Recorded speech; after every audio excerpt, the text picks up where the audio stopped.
Hoy, jueves 30 de noviembre de 2023, damos inicio a la charla número 49 de Radiografía del Imperialismo Británico. Dentro de la fase ofensiva de la Guerra de Zapa, que como ustedes ya saben, yo la dividí para una mejor explicación, mejor estudio, la fase económica, la fase defensiva y la ofensiva. Hoy vamos a hablar de el cambio de conducción en Chile. En diciembre de 1815, el brigadier Mariano Osorio fue reemplazado en el mando de la Capitanía General de Chile por el mariscal de campo, un grado muy superior, Francisco Casimiro Marcó del Pom, quien supuestamente había combatido en forma destacada contra la invasión napoleónica en España. El Libertador lo había conocido como oficial, ¿no? En 1801, durante la guerra hispano-lusitana, ustedes recordarán la llamada Guerra de las Naranjas, y le pareció que era un hombre puerilmente irritable, que debía sus grados, sus ascensos, al favor cortesano, que estaba lleno de una necia suficiencia, desprovisto de inteligencia, de valor y de criterio. O sea, él había llegado a mariscal de campo nada más que, como se dice el modismo en Argentina, por pura palanca. Palanca de la familia, conocido, era un mediocre. Y nosotros sabemos, por sufrimientos que hemos tenido, que tener a un mediocre al mando de un país es gravísimo. Porque el mediocre, como dice el dicho, por más que la mona se vista de seda, mona se queda. El mediocre es mediocre. San Martín, que les recuerdo que tenía un espía en la Secretaría de Gobierno del Capitán General de Chile, recibió un informe muy detallado de este caballerito, Marcó del Pom. Y le ratificó que este hombre había sido nombrado como Capitán General de Chile por los contactos políticos de su familia. Nada más que por eso. Mérito cero. Este se ve que tampoco creía en la meritocracia, llegó por acomodo. Discúlpenme, estoy hablando muy quizá en lunfardo, pero yo quiero que les quede bien clarito cómo este incompetente llegó al cargo que llegó. Como muchos otros incompetentes, por supuesto, que la historia registra, incluso la Argentina. El nuevo gobernante, al principio de su gobierno, quiso continuar con lo que venía haciendo el brigadier Mariano Osorio, el triunfador de Rancagua, pero no le duró mucho, porque empezaron a llegarle informes desde Cuyo, que lo preocuparon muchísimo, y por eso se va a transformar en un tirano. La noticia que a él le cambia el genio, digamos, de alguna manera, como cobarde que era, es que va a ser atacado desde Cuyo y desde el mar, ¿no? Por naves corsarias y el ejército del general José de San Martín. Y ahí se transforma directamente en un dictador, en un tirano, que predispuso a muchos chilenos que ya se habían resignado un poco a su suerte, porque Osorio no fue ningún déspota, a decir que bueno, ya está, se acabó la revolución, volvemos a ser españoles, tan mal no la estamos pasando, bla bla bla. Con Marcó del Pom eso no. Fue un verdadero desastre lo que hizo este hombre y predispuso a la población en contra del poder realista. Propaganda. Punto siguiente es la propaganda. San Martín aprovechó todos los medios que tuvo a su alcance para realizar una excelente propaganda, a fin de mantener a la población y a la tropa con un elevado estado de ánimo y de patriotismo. Esto lo hacía por cualquier medio que se pudiera. Y al mismo tiempo confundió al enemigo, a los realistas, como ya lo sabemos, con cartas, con informes, con algún espía que él dejaba que se fuera para allá, no realista, porque este hombre iba a contar cualquier cosa, ¿no es cierto? Y los pregoneros en la esquina con redoble de tambores leían bandos, ¿no? No había noticieros en esa época, entonces el pregonero oficiaba de tal. Y aparte se ponían en lugares muy especiales de la ciudad de Mendoza ejemplares de la Gaceta de Buenos Aires para ser leído. Como yo ya lo dije, la Gaceta de Buenos Aires era un diario que daba las noticias, pero un tanto tergiversadas. Siempre eran favorables a la revolución. Cuando había una noticia mala, se la disminuía, se la ponía, se la publicaba lo más chiquitito que se pudiera. La guerra de Corso en el Pacífico del Sur es el siguiente punto de la fase ofensiva.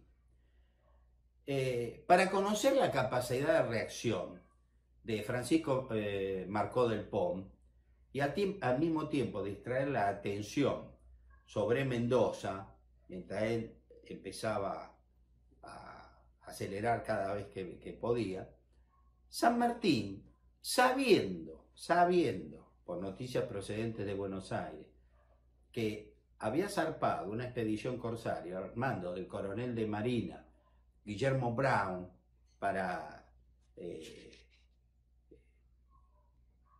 trabajar en el Pacífico del Sur contra los navíos españoles, el general San Martín le hizo llegar, por medio de su red de espionaje, por medio de su gente, a Marcó del Pom que existía un plan combinado, que cuando llegaran las naves corsarias a Chile, San Martín iba a cruzar los Andes, o sea, que iba a ser atacado por mar desde el Pacífico y tierra desde los Andes.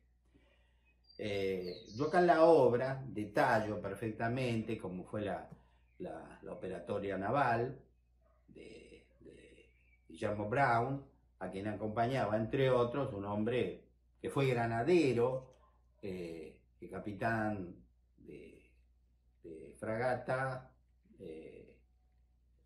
Bouchard, Hipólito Bouchard, francés, que en el combate de San Lorenzo fue el que le quitó la bandera, matando al abanderado español, la bandera realista, porque el primero también fue granadero. Después vamos a ver cómo vuelve a encontrarse con San Martín. Fue un gran hombre. Bouchard fue un hombre extraordinario. Fue el primer argentino, nació en Francia, se nacionalizó argentino, en dar la vuelta al mundo. Eso ya lo voy a contar en su momento. Entonces, teniendo muchísima suerte, porque estas naves argentinas, eso sí se lo quiero decir, fueron avistados por un barco inglés, ¿no es cierto? El coronel Allen. Y este barco llega a Valparaíso y dice, hemos visto, qué sé yo, en la mar Océano, bla, bla, un grupo de corsarios argentinos. ¿Cómo sabían que eran argentinos? Porque enarbolaban la bandera argentina. La bandera que tenemos nosotros ahora, con la única diferencia que no tenía el sol en el medio. Eso va a ser recién 3 años más tarde, más o menos, ¿no? Pero ahora no nos metemos en ese tema. Ya lo voy a nombrar en su momento, para no confundirlo. Al llegar la noticia que hay naves corsarias argentinas, pongamos, los tripulantes de ese barco dijeron, sí, vimos un grupo de naves, vimos 3, 4 en Valparaíso. Cuando la noticia llegó a Santiago, vio por el rumor crece y más cuando hay miedo, habrán dicho, y vimos como 30 naves argentinas, ¿viste? Entonces Marcó del Pont dijo, chao, se viene el ataque por mar. Y San Martín también va a ser el ataque por tierra. Entonces, ¿qué hizo este hombre? ¿Qué locura pudo haber cometido? Mandó al ejército a la alta montaña, porque se viene el ataque, ¿no es cierto? El almirante, el coronel de Marina Guillermo Brown, se le dijo que si llegaba a tocar costas chilenas, que reparta propaganda, escritos, ¿no? La Gaceta de Buenos Aires, bla, bla, bla, haciendo creer lo mismo. O sea, Brown no tocó Chile, se fue al Perú y del Perú a Guayaquil, donde ya eso lo voy a contar en su momento, pero se los adelanto nada más, ¿no? Para no confundirlo, no marearlo. Pero sí les quiero contar algo que es increíble. La prepotencia de los británicos. Como Brown encabezó esa escuadra, desobedeciendo órdenes de nuestro gobierno, se escapó. Brown se escapó de Buenos Aires, se fue a Montevideo y ahí tomó una nave y participó en esa campaña corsaria con Hipólito Bouchard, pero él había desobedecido órdenes.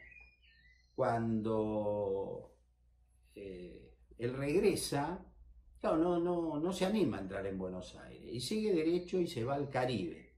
Se va al Caribe con sus naves. Entonces, ¿qué pasó? Él viaja al Caribe con su nave Hércules. Cuando llega a una posesión británica, hay que hacerle arreglos a la nave, y él va a un lugar, a un puerto británico, para, pagando por supuesto, porque tenían dinero de varios ataques corsarios, fue detenido. Guillermo Brown fue detenido por los británicos, y estoy convencido que no lo ahorcaron, porque él era un súbdito británico también. Irlanda, como nosotros la conocemos, la República de Irlanda, recién van a ser en 1916. Irlanda, en esa época, era parte del Reino Unido de la Gran Bretaña. Y si bien Brown nació en la actual Irlanda, en ese momento, como país no existía, él era británico, un súbdito británico. Entonces dijeron, no, usted hizo un montón de actividades corsarias, bla, bla. Y dice, bueno, yo trabajo para Argentina. No, bueno, la cosa se la hago breve. Pero una de las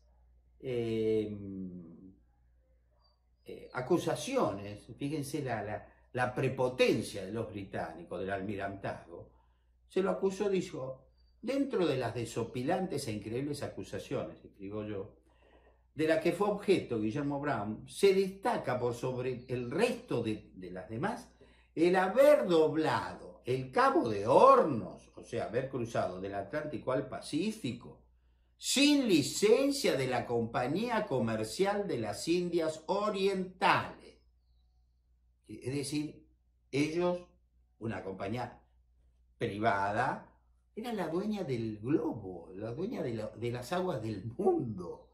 Dice, usted cruzó el Cabo de Hornos sin autorización de la Compañía Comercial de las Indias Orientales, cometiendo un grave delito. Entonces le capturan la nave, la carga, todo, y él tuvo que viajar a Londres para defender sus derechos, que luego le voy a explicar cómo termina, fue larguísimo, pero Brown lo va a perder. O sea, vos cruzaste el Cabo de Hornos sin nuestra autorización, pero ¿qué te pasa? ¿Qué te crees que sos vos? El Cabo de Hornos, las aguas del mundo son nuestras. Esto, repito una vez más la muletilla que uso de vez en cuando, y que algunos de ustedes me han comentado, se divierten. Como dijo Ripley, es verdad, aunque usted no lo crea. Por doblar el Cabo de Hornos sin autorización, fue preso. Y no lo ahorcaron porque era británico como ellos. Dejamos el tema ahí. Volvamos a Chile. ¿Qué pasó con las tropas que Marcó del Pon aferró a lo largo de la cordillera, algunos en pasos muy elevados? Un desgaste terrible. Las pobres tropas españolas tuvieron de enero hasta marzo, algunas, me imagino, más a las avanzadas, más arriba de los pasos, son muy altos, 4.000 y pico, 5.000 metros de altura, esperando el cruce del ejército de San Martín, que va a ocurrir un año después. Eso es enero de 1816 y San Martín cruza en enero de 1817. Imagínense el calor, el sacrificio, el desgaste de esas tropas. Algunas muy arriba, otras en los valles cordilleranos. ¿Para qué? Para nada. Otras estaban en las costas, vigilando el ataque de las naves corsarias que supuestamente los iban a atacar por el mar. Todo en alerta. Verano, calor, falta de comodidades. Cuando está llegando marzo, dice, bueno, evidentemente las naves no llegaron, no atacaron. El ejército de San Martín, evidentemente, no nos va a atacar ahora, así que vuelvan a sus acantonamientos naturales. Imagínense cómo volvieron esos soldados, destruidos del esfuerzo de estar allá arriba, en medio de la nada, porque allá arriba no hay nada, no hay ni un arbolito para guarecerse. Y con un humor, y me imagino que se habrán acordado no solo de la madre, sino creo que de todos los antepasados del inútil, ¿no?, de Marcó del Pon. Entonces ya el comandante y la tropa totalmente dividida. El desgaste fue terrible, terrible. De hombres, cabalgadura, un esfuerzo terrible, mandarles comida. Imagínense un desgaste para nada. San Martín lo logró con astucia, los esmeriló, como se dice. Otro punto importante de la fase ofensiva fue la guerra de guerrillas comandada por el coronel, el doctor Manuel Rodríguez en el sur de Chile. Yo me he referido a este hombre, a este brillante espía de San Martín, que a su vez era guerrillero. Para que ustedes me entiendan bien, él hacía acciones como las que nosotros sabemos que hizo el general Martín Miguel de Güemes en la frontera noroeste de nuestro país, de actual nuestro país, ¿no? Salta, Jujuy, y la zona de que hoy pertenece del sur de la República de Bolivia. Seguimos con la guerra de desgaste, de enloquecimiento en la fase ofensiva, con el segundo parlamento de San Martín con los indios que habitaban el sur de Mendoza. Si bien fue política de la Revolución de Mayo, como yo ya lo expliqué, atraerse a los hermanos indígenas para la causa de la Revolución,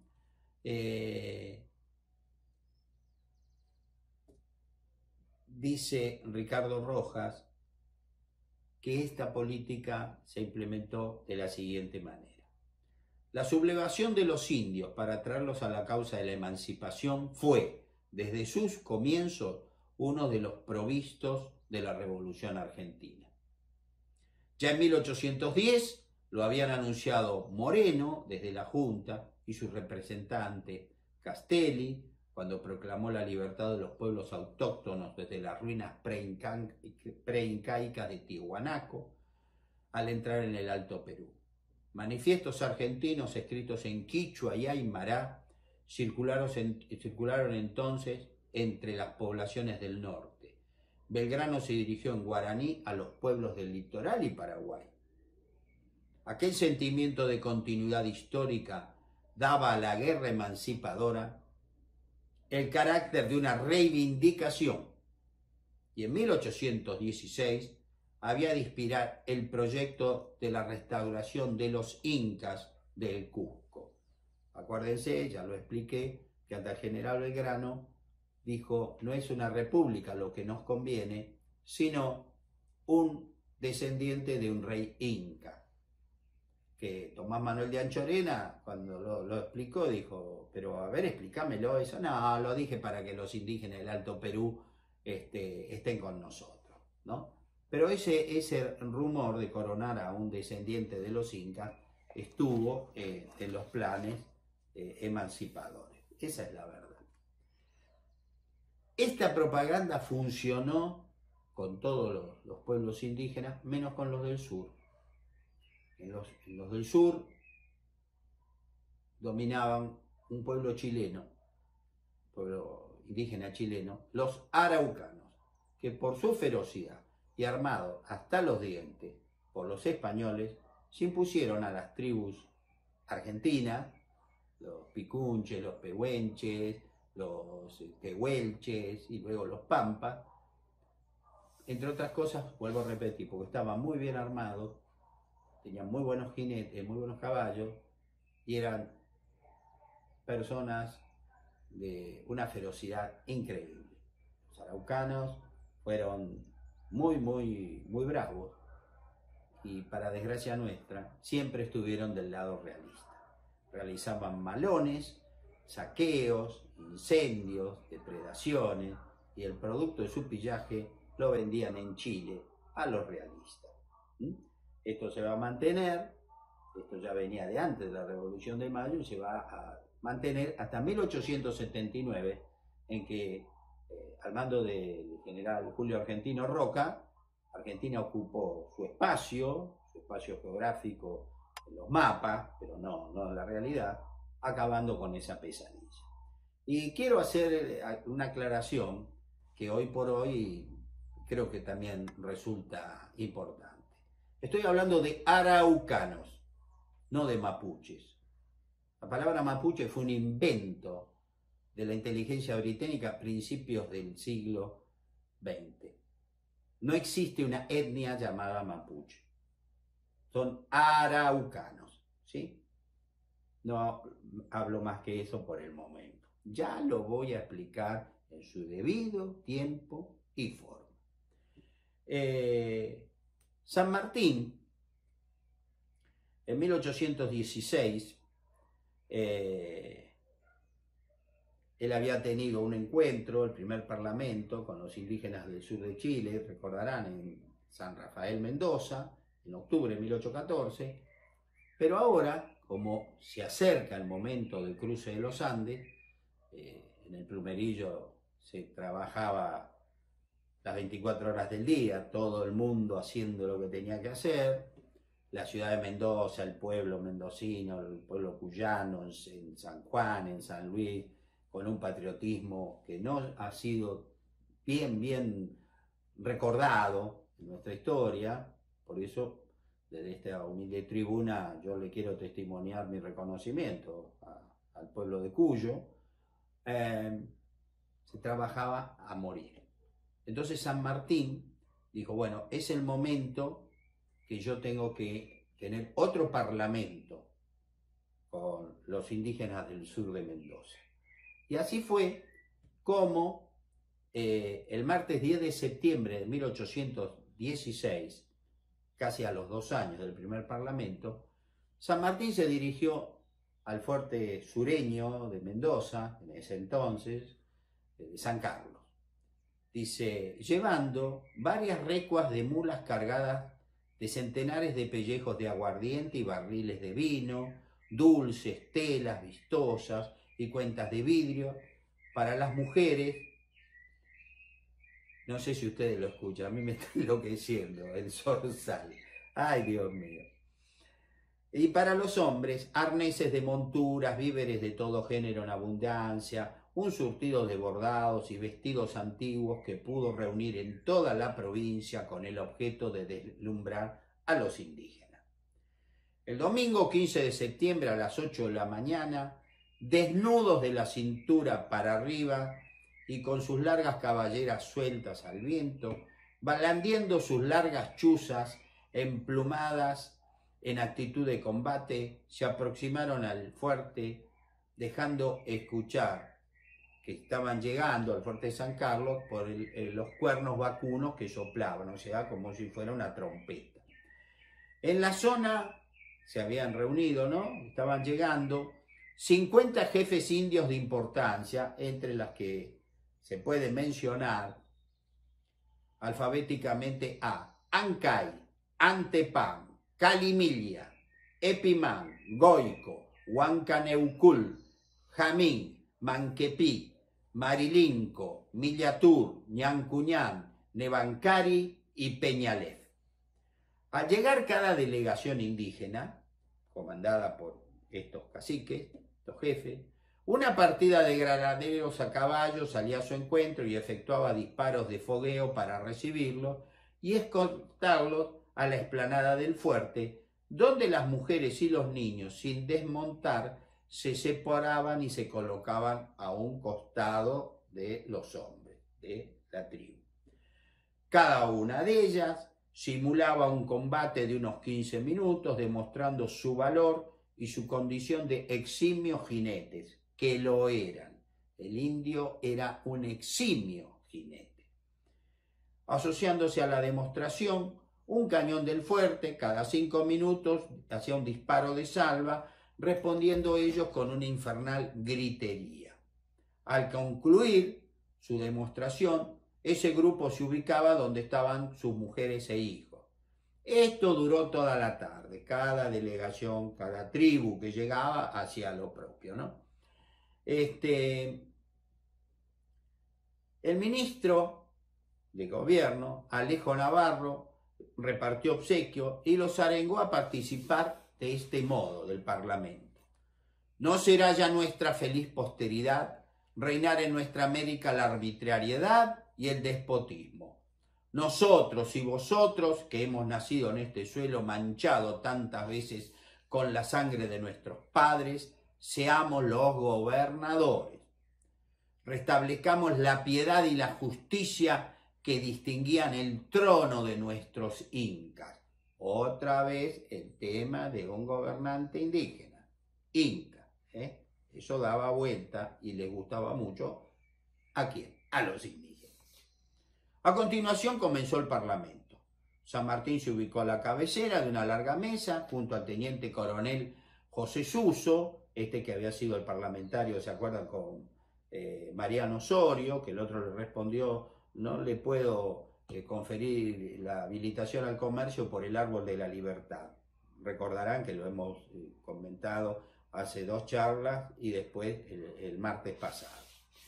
Y junto a ellos se ubicó el padre Francisco Inalicán, de origen araucano.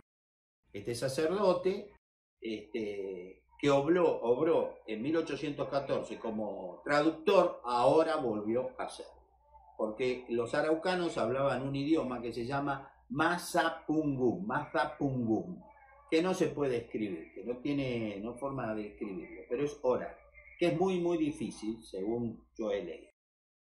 Entonces, el padre Inalicán tomó la palabra y recordando, como si él hablara, por su boca hablaba San Martín, y les recordó la buena relación que tenían desde hace 2 años, desde el primer parlamento en el Fuerte San Rafael, y les dijo que el general San Martín tenía el deseo de continuarla, expresándole que le iba a obsequiar por haber llegado a ese lugar, a realizar ese parlamento, muchos obsequios que él le había traído, porque eran sus amigos, sus hermanos, bla, bla, bla, bla, y porque el ejército de los Andes iba a pasar por el sur, por sus tierras.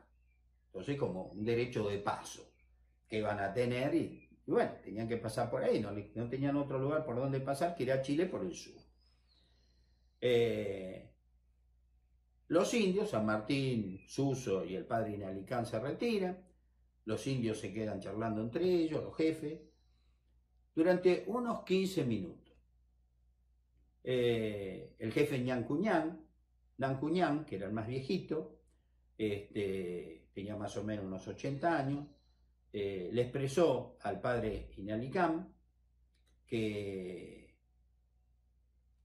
como San Martín quería cruzar los Andes por el paso del Planchón, fundamentalmente, ellos no iban a ponerle ningún problema, al contrario, pero que había 3 jefes que no lo aceptaban. Y estos 3 jefes montaron en sus caballos y con su gente se retiraron, muy enojados. San Martín, cuando los vio partir, muy contento, pero disimulando una sonrisa para que no lo vieran, le dijo al padre Inalicam: hemos ganado la primera batalla. ¿Por qué dijo eso San Martín? Porque esos 3 jefes de ahí, enojados, del fuerte de San Carlos, cruzaron a Chile y le dijeron a los españoles lo que San Martín les había pedido, que va a cruzar con el ejército de los Andes por sus tierras, o sea, por el paso del Planchón. Los españoles, que por un montón de cartas, por la actividad guerrillera de Manuel Rodríguez, inferían que la cosa se venía por el sur, ratificaron con ese parlamento: San Martín viene por el sur. Es decir, empezaron a mandar más tropas hacia el sur, ¿sí? Dejando debilitado el centro y el norte de Chile. El jefe Millaguín informó a los indios que permanecían montados en la explanada del fuerte a la espera del resultado, que se había llegado a un acuerdo, o sea que ahora, acabadas las negociaciones, estábamos de fiesta. Entonces, dejaron a sus caballos pasear, bajaron y empezaron a beber copiosamente porque a ellos les gustaba mucho la bebida. Sus mujeres depositaron sus lanzas, cuchillos y hachas en un cuarto del fuerte para no ser víctima de sus borracheras, porque eran pendencieros, digamos, entre sí. Y así quedaron bajo fuerte custodia para retirarlas al finalizar los festejos. Los indios marcharon hacia los corrales, donde había muchas yeguas que iban a sacrificar, las enlazaron y tiraron al suelo. Las ataron las 4 patas juntas, luego le cortaron una vena del cuello y comenzaron a beber su sangre, las mujeres y los niños primero, para concluir los hombres. Esta era una costumbre que a nosotros nos resulta repugnante, pero para ellos era la mejor bebida, digamos, que podían tener, mujeres y chicos, ¿no? La sangre caliente de un pobre animal que de esa manera fallecía, ¿no? Desangrado. Posteriormente le quitaron con mucho cuidado el cuero a cada una de esas yeguas, para luego cortar la carne en grandes trozos que asaron muy poco tiempo. Es decir, le gustaba la carne semicruda. Mientras tanto, otros hicieron las excavaciones de medio metro en profundidad por 1,5 metros de diámetro, donde colocaban el cuero de la yegua recién carneada, con el pelo hacia abajo, asegurando el mismo con unas pequeñas estacas, donde volcaron el aguardiente y vino, bebiendo los indios de ese increíble recipiente. Las mujeres recién bebieron al anochecer. De ese modo, unas 2.000 personas comieron y bebieron copiosamente durante varias jornadas. Los indios, sentados en círculos, hablaban recordando viejos tiempos, ¿no? Reían cuando evocaban momentos simpáticos de su vida y lloraban al memorar algún recuerdo triste, evitándose los conatos de agresión entre ellos por la rápida intervención de las milicias patriotas que prestamente los separaban, ¿no? Porque vuelvo a repetir, eran muy pendencieros y borrachos sin comentar.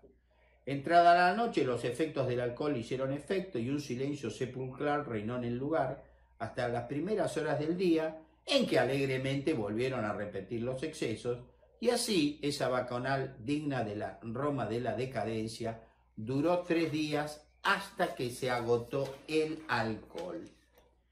Al 4.º día se hicieron presente se intercambiaron presentes, los indios obsequiaron a San Martín y sus jefes hermosos ponchos confeccionados por sus mujeres, las que le enseñaron a tejer esos ponchos, fueron sacerdotes jesuitas. Yo acá no lo voy a explicar por una cuestión de tiempo, pero en la obra sí, detallo todo, que les enseñaron a hacer esas guardas que hoy son muy tradicionales en ponchos del sur argentino y de Chile, que muchos creen que es algo autóctono, que yo, bueno, esas guardas se las enseñaron a hacer los sacerdotes jesuitas. Estos ponchos que usaban los indios eran muy buenos, porque especialmente cuando llovía o cuando nevaba, de la tela se deslizaba el agua, y el que explica todo esto es un francés, Henri Armagnac, en su libro Viajes por las Pampas Argentinas, Cacerías en el Quequén Grande y otras andanzas, entre 1869 y 1874, decía que el mordiente empleado, ¿no?, para que esos ponchos fueran impermeables, él lo dice de tal manera, es una materia orgánica que no tengo necesidad de nombrar, y por eso los ponchos nuevos tienen un olor amoniacal muy poco agradable, pero su color es inalterable y los tejidos son de mucha duración y casi impermeables al agua. Bueno, esa materia orgánica que él no se anima a nombrar es nada más que la orina. Lo sumergían en orina y el poncho de alguna manera se transformaba en impermeable. San Martín, por su parte, le regalaron boleadoras, en fin. San Martín, por otra parte, le regalaron ropas que él había pedido oportunamente, yo lo expliqué hace muchas charlas atrás, a la población de Cuyo, diciéndole: esa ropa vieja que ya no usen, yo la necesito. Bueno, esa ropa ahora él se la regaló a los indios, a hombres y mujeres, que las lucían con mucho orgullo y todo eso, pero por breve tiempo, porque el general San Martín se ausentó del lugar de San Carlos, se volvió a Mendoza, y la reunión va a continuar 8 días más. Siguió la farra, la juerga, ¿no? Mientras había yeguas para comer y mientras había bebida para tomar, ahí nadie se movía, todos seguían estaban todos contentísimos. Pero llegó un momento que se acabó el alcohol. Y justo, ¿quién cayó a la fiesta? Un grupo de mercaderes con barrica que vendían bebidas alcohólicas. Pero los indios, ¿con qué le iban a pagar? Con la ropa que San Martín les regaló.